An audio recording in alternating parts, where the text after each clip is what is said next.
Президенттин администрациясы Садыр Жапаровдун Түркия парламентинин спикери менен болгон жолугушуусуна комментарий берди. Бишкекте жаштар саясатын өнүктүрүү боюнча координациялык кеңештин 3-чү жыйыны өттү. Баткен областындагы маданият жана спорт объектилери эми республикалык бюджеттен каржыланат. Талантбек Бекташев юстиция министринин орун басары болду. Испан инвесторлору Ош областына ГЭС курууга кызыктар.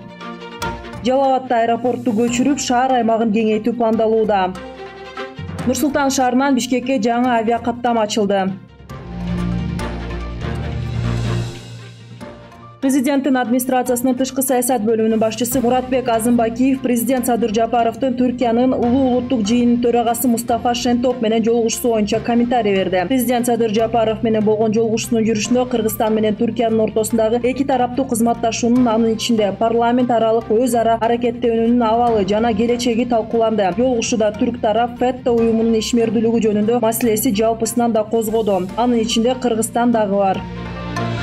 Бишкекте министрлер кабинетинин төрагасынын орун басары Эдил Байсаловдун жана эл аралык уюмдардын өкүлчүлүктөрүнүн катышуусунда Кыргызстандын жаштар саясатын өнүктүрүү боюнча координациялык кеңештин 3-чү жыйыны өттү. Эдил Байсалов жаштар саясатынын абалына токтолуп, мамлекет жаштарда дүйнө жүзү боюнча талап кылынган заманбап көндүмдөрдү жана саясаттарды өстүрүү үчүн адамдык капиталга инвестиция салаарын баса белгиледи.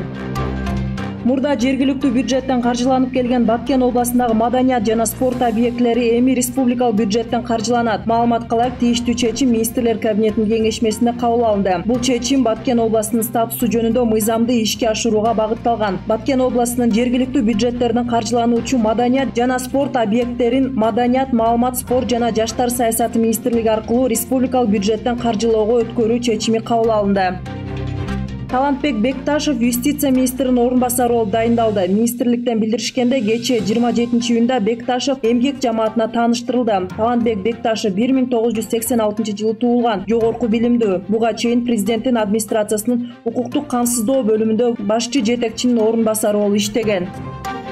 Испан инвесторлору Ош областына ГЭС курууга кызыктар. Маалымат кылайык, президенттин Оштогу өкүлү Зиядин Жамалдиновдун Испаниянын Экоэнерсопар компаниясынын башкы директору Рикардо Томас Герьеронун жана жеке ишкер Адылбек Мирзаматовдун катышуусунда 3 тараптуу меморандумга кол коюлду. Анын алкагында Кыргызстанда энергиянын кайра жаралуучу булактарын пайдалануу менен ГЭС куруу долбоорун ишке ашыруунун эң ыңгайлуу механизмин изилдөө боюнча иштер жүргүзүлөт. Ошондой эле Ош областынын аймагында ГЭС долбоорун курууну ишке ашыруу ниеттенүүдө.